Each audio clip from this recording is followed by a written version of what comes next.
связи с недовольством и давлением международного сообщества китайские власти освободили часть заключенных, находящихся в лагерях политического перевоспитания.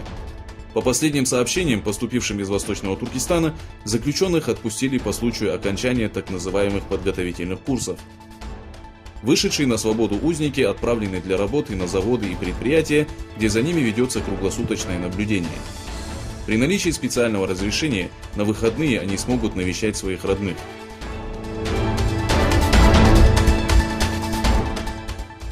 Китайские власти, не знающие границ в подавлении и геноциде, продолжают запрещать в Восточном Туркестане все виды поклонений и атрибуты ислама.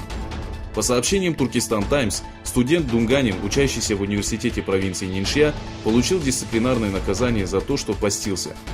На доске позора, находящейся в коридоре университета, повесили уведомление, в котором было указано, что студент по имени Хали нарушил уставы коммунистической партии, университета и общежития, в котором проживал.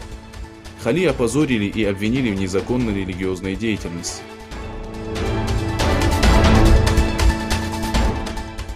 Министр иностранных дел Ирана Джавад Зариф заявил, что Тегеран не гонится за ядерным вооружением и подчеркнул, что санкции США наносят вред местному населению, а также разжигают в регионе смуту. Во время визита в Японию Трамп сделал следующее заявление. «У меня много знакомых в Иране. Все они замечательные люди. Мы не желаем смены власти и ядерного оружия. Нашей целью является только достижение компромисса».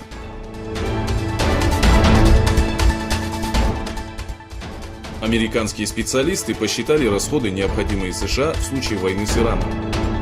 По мнению американских и российских экспертов, для победы над Ираном США понадобится 4 триллиона долларов и 300 тысяч солдат. Во время войны в Ираке в регион было дислоцировано свыше 150 тысяч американских солдат и десятки тысяч военных из союзных государств.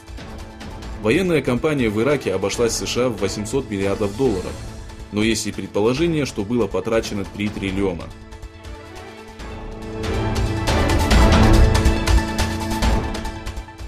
Официальное информационное агентство Сирии сообщило, что приграничный поселок Кунайтира стал мишенью израильских ракет. Пострадало большое количество мирных жителей.